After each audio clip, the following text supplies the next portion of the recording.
Number 15, what is the exact value of tangent of negative 17 pi over 6, cotangent negative 7 pi over 3, and cosecant 25 pi over 4 if they exist? Now, one thing you could do on a test is, one, just type this into the calculator. Make sure you put the R symbol after the pi's for radians, and just to get a decimal answers, and compare the decimal answers listed and find the correct one. But to use hand trick is what I want to do here. What I'm going to do is, I'm looking at this, the tangent, it looks like it's a positive tangent, so I'm looking at my hand with my thumbs up. So I have thumbs up, and remember your thumb refers to pi over 2, your pointer pi over 3, middle finger's pi over 4, ring finger, we skip pi over 5, we go to pi over 6, and the pinky refers to anything without a denominator. So, or denominator 1 said another way. So looking at this, this has a pi over 6, so I'm using my ring finger, so bend your ring finger, and flip your hand over, and you find out the tangent is y over x, because psi y cos x, tangent is y over x. Since when I flip my hand, I have only my pinky above the bend, I'd have the square root of 1 over the square root of 3.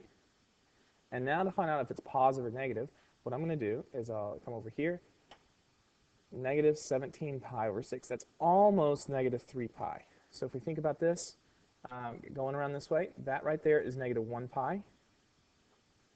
If you made it all the way around, that's negative 2 pi. And so if I almost make it over here, that is almost negative 3 pi. And I got almost negative 3 because if it were negative 18 divided by 6, that would be negative 3. So I just start short of it, so I'm in this quadrant. And according to our saying, all students take calculus. We can find out tangent's positive, or said another way, the y is negative and the x is negative. So because here's the y-axis, I'm down.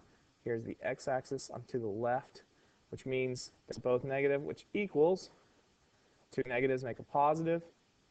And to simplify this, you'd multiply both top and bottom by the square root of 3. And so I'd end up with a square root of 3 over square root of 3 times square root of 3 is square root of 9, which is 3. This would be my first answer. Here. That was ugly. Let's try that one more time. Okay, and now we try this cotangent. So cotangent of negative 7 pi over 3. I'm looking at my hand. This cotangent looks positive again, so my thumb's up. My pi over 3 finger is my pointer finger, so bend your pointer finger, flip your hand.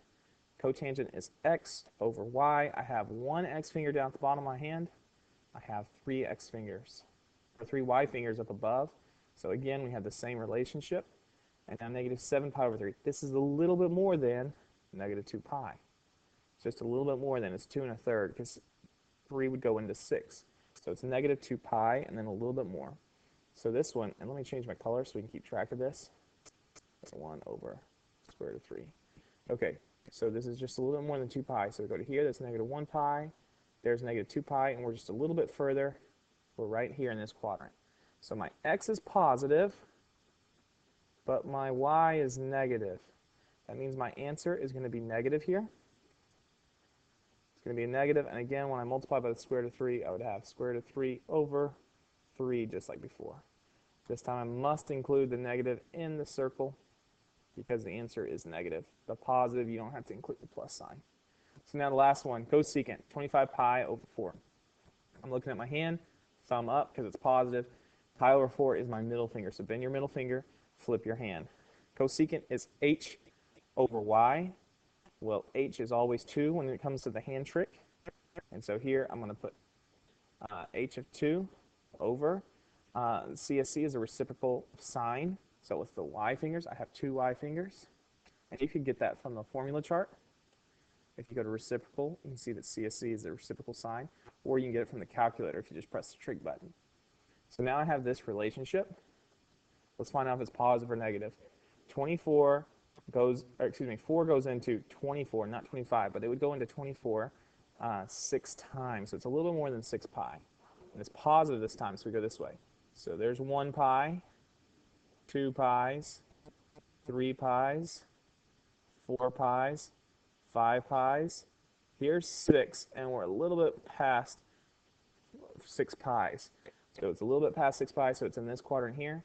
Both the y is positive, and the h is always positive. So our answer is going to be positive here. Now to simplify this, you'd multiply both top and bottom by square root of 2. So we'd have 2 square root of 2 over, this would become 2. because the square root of 2 times square root of 2 is square root of 4, and square root of 4 is 2. And now I could simplify that.